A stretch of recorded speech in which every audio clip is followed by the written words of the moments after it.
Good morning, peoples of the interweb. This is Freaking Staying here. Today, we're going to talk about Glock triggers. Nothing else, nothing more. We're not going to do any disassembly. We're not going to do any trigger modifications. I apologize right now for the wind, and there may be some occasional road noise. I've tried filming this 3 or 4 times, and the last time, halfway through it, the neighbors were shooting. So I'm out in rural countryside, and we all have ranges that we shoot at. And it seems like the wind's picked up a little bit now. If you get on the internet, everybody's got their favorite trigger. Whether it be the Timney Alpha, the new Glock Performance Trigger, it's the best thing since sliced bread, Timney Alpha, the Apex, the Overwatch Precision. And there's a bunch of newcomers in that game also. So we're just going to go over the basics of them. We're going to do the trigger pull multiple times so you can kind of see where the wall is at, where the brake's at, what different connectors do. And we're just going to kind of jump right into it. I'm not going to do the trigger pull weights because the video will be extremely long. And I'll try to give a description as I'm filming, talking about it. And I will put everything, each trigger setup down in the description. That way, if you're watching through it, you can look at the description and kind of see what it is and what parts are involved and what the rough weight's going to be of it. Some people just want an ultralight trigger. Some people want a trigger that's got a very firm wall to it. Some people like a super short reset. Some people like a combination of all of that. I do not have a stock Gen 5 trigger. A lot of people rave about them. They say they're the best OEM trigger out there for a Glock.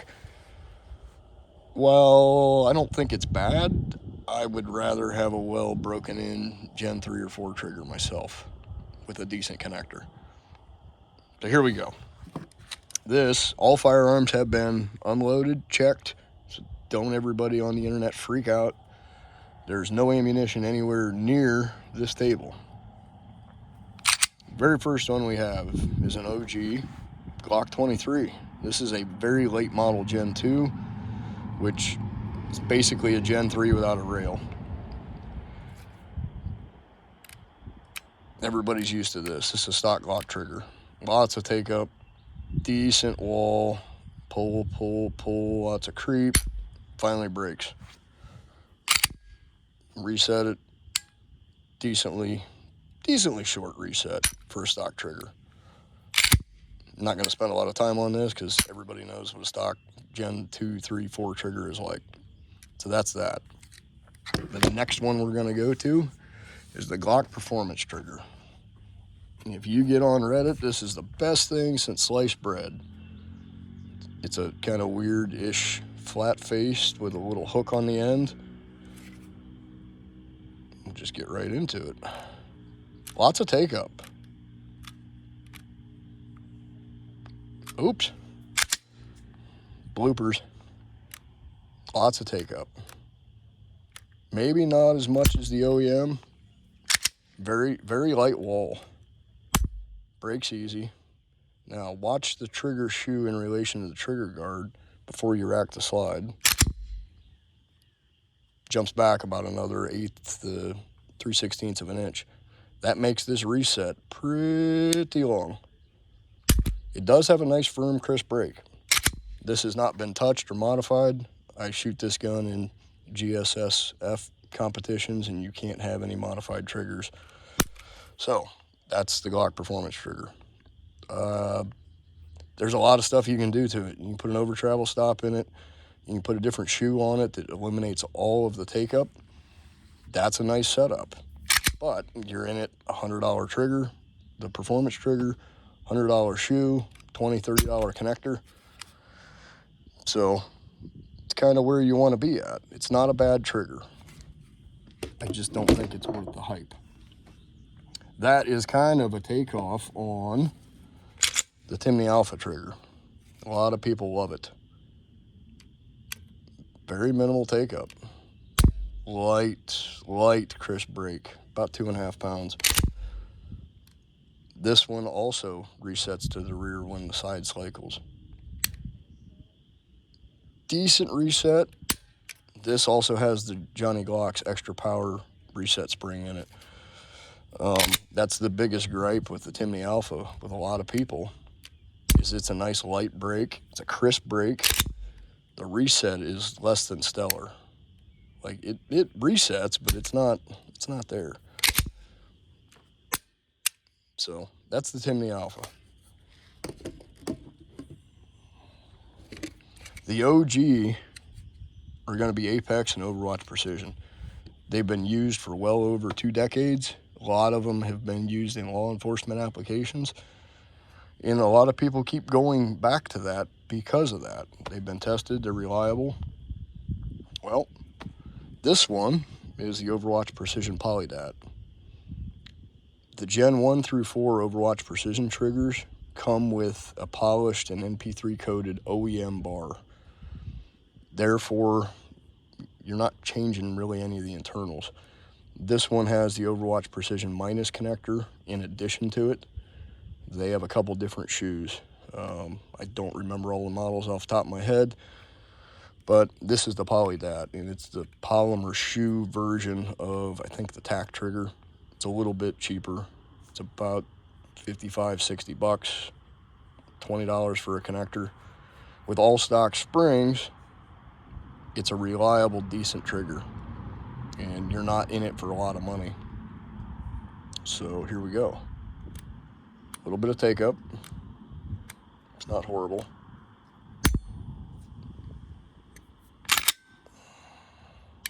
Nice short reset.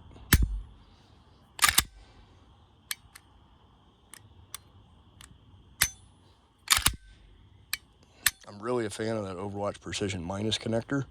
I used to run this trigger in a lot of guns. I don't currently have anything with an Apex right now.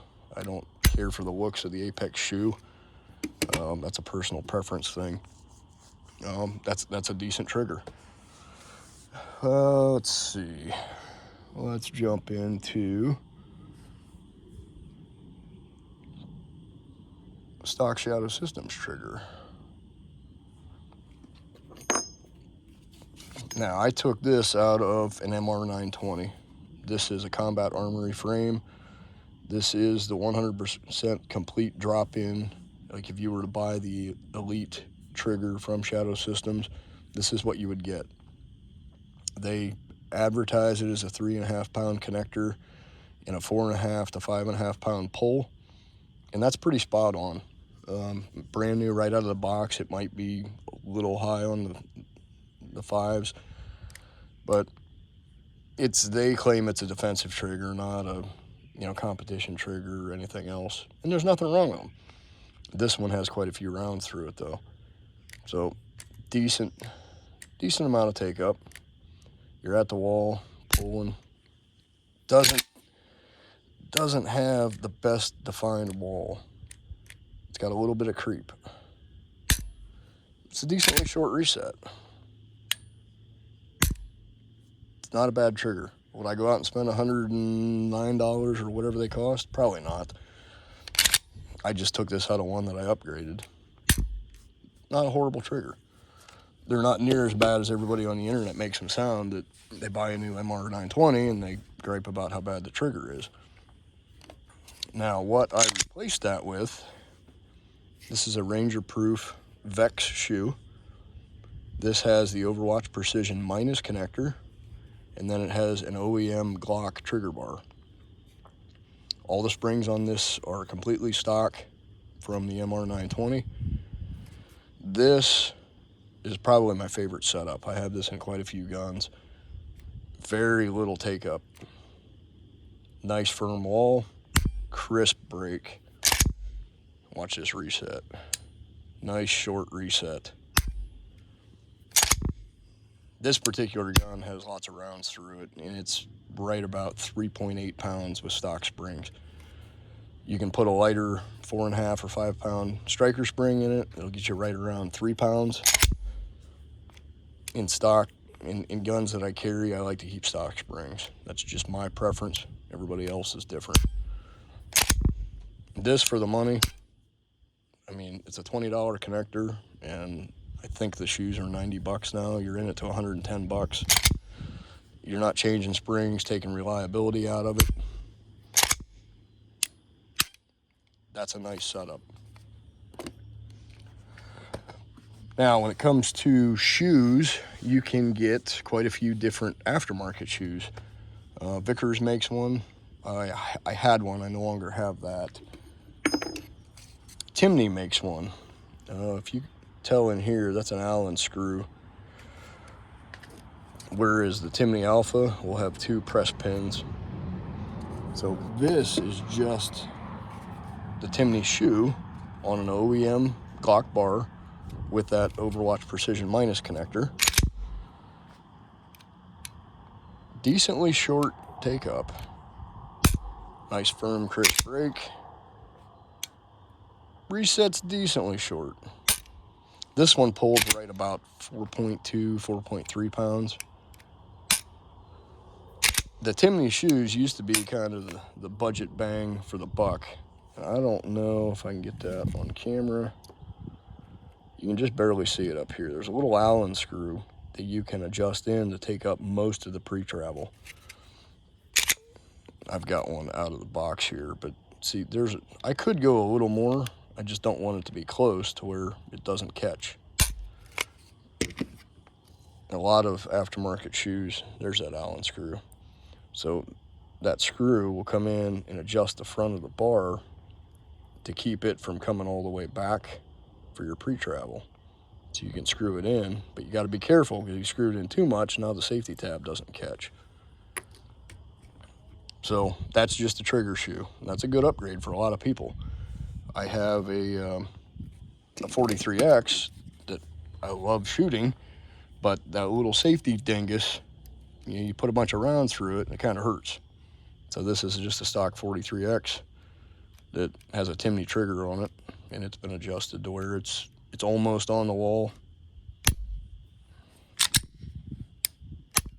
It's a good little setup for 50 or 60 bucks. I think they raised the prices on them now, and they're up around 80 or 90. And in that case, you're spending that kind of money, that RangerProof Vex shoe is where it's at. CR920.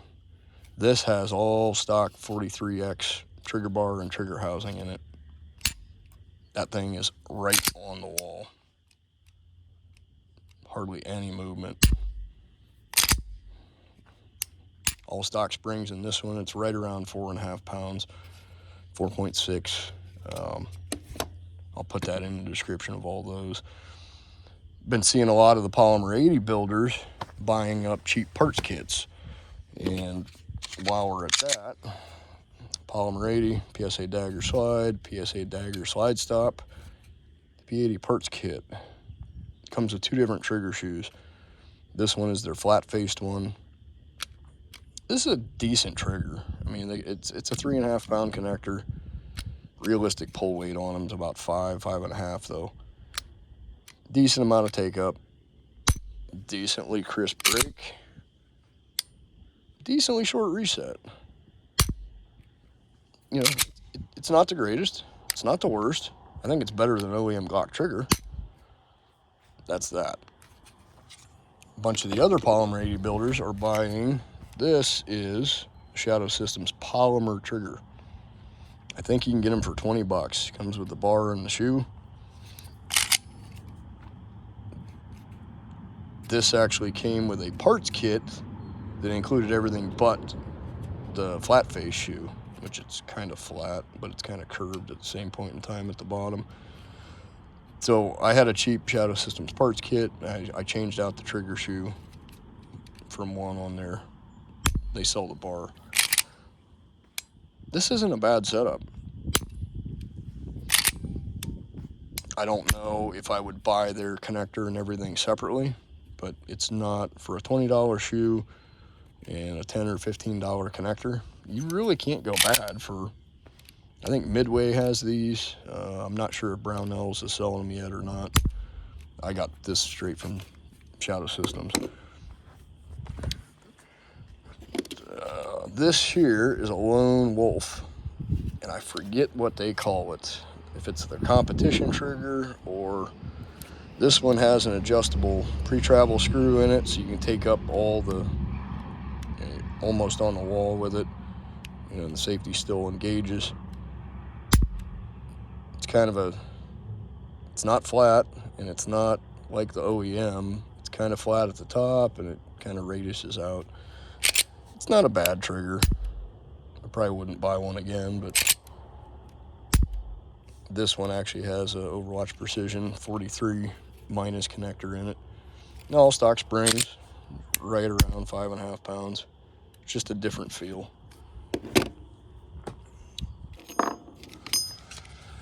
Steel City Arsenal, 19X or 9X19, Renegade Defense. I think they have Wildland Defense. They have a couple subsidiary companies. They're all the same. It's Steel City Arsenal. Best magwell in the world, by the way. I got this one because it was a battle worn gray and it matched my P40 build. But this one has a lot more take up. Look at that, it's past 90 degrees. Now, watch this reset. Uh-oh, I'm gonna do that again.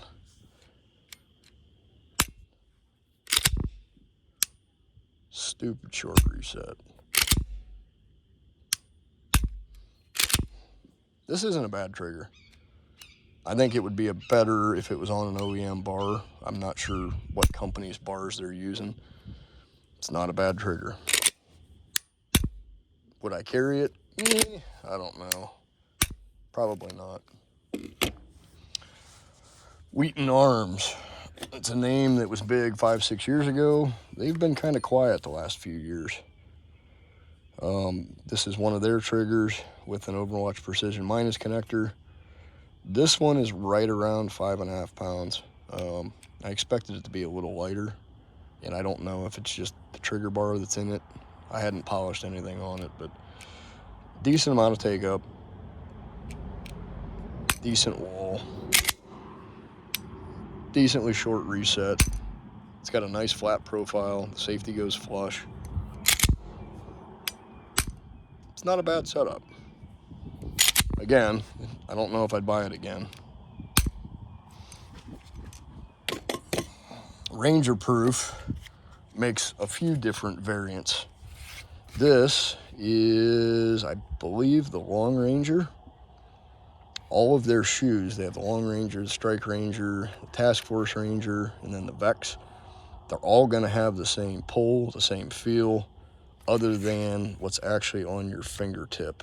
This is a wide, kind of chunky, thick trigger, but same deal. Same Overwatch Precision minus connector, OEM trigger bar. Very short reset, crisp wall, crisp break. Don't mind the gold under there. That was a gold trigger that I spray painted black and it's wearing off. But that's not a bad trigger. This, I believe, is their Strike Force Ranger on OEM Glock bar, OEM minus connector. Almost on the wall. Just a little bit of movement. Stupid crisp break. The reset on these isn't as short. And I think that's just the design of the 43X platform.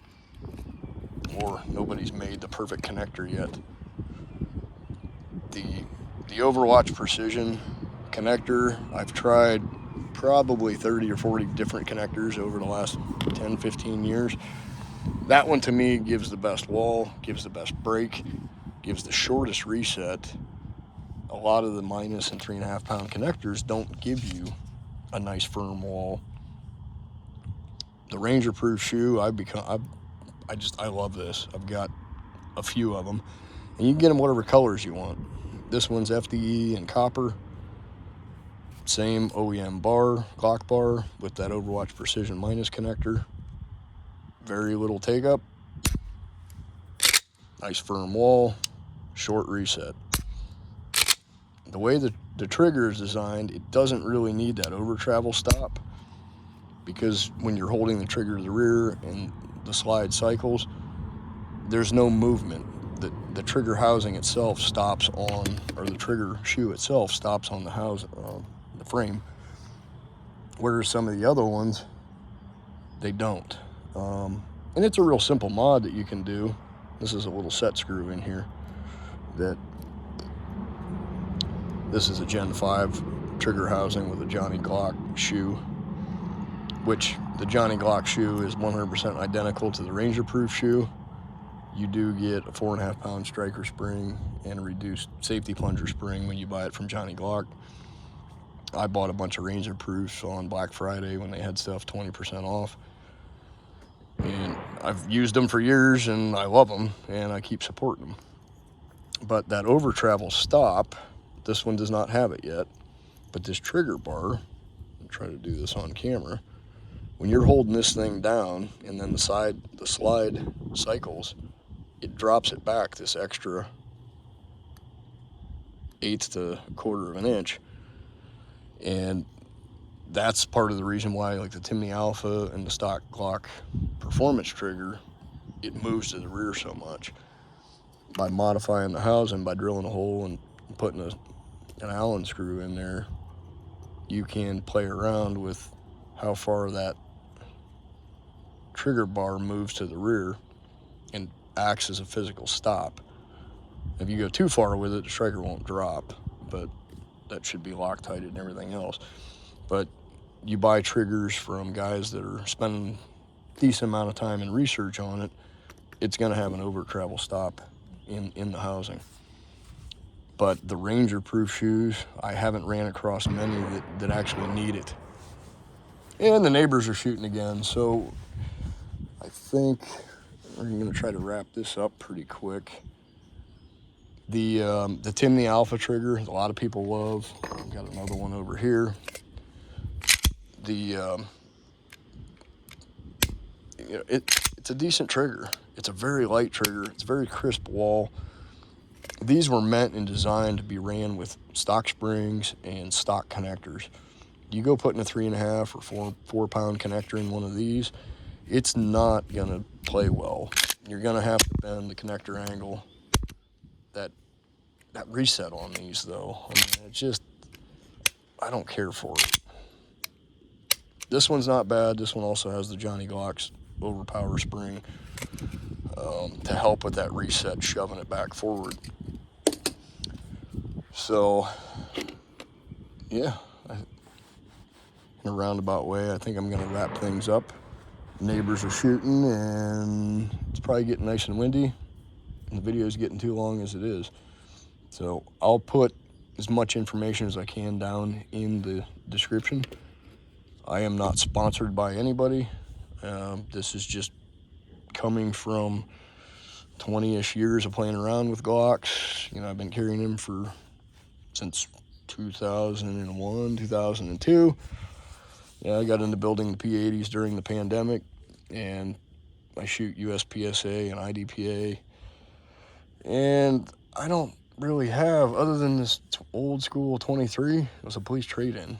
I don't even shoot it all that often. I don't have any stock Glock triggers anymore.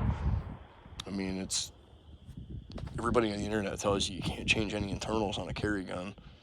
Well, every one of my carry guns has triggers in it, you know. So, with that said, y'all keep on shooting, and whatever trigger works for you, it works for you. Just don't act like it's the only trigger out there to run, because there's lots more.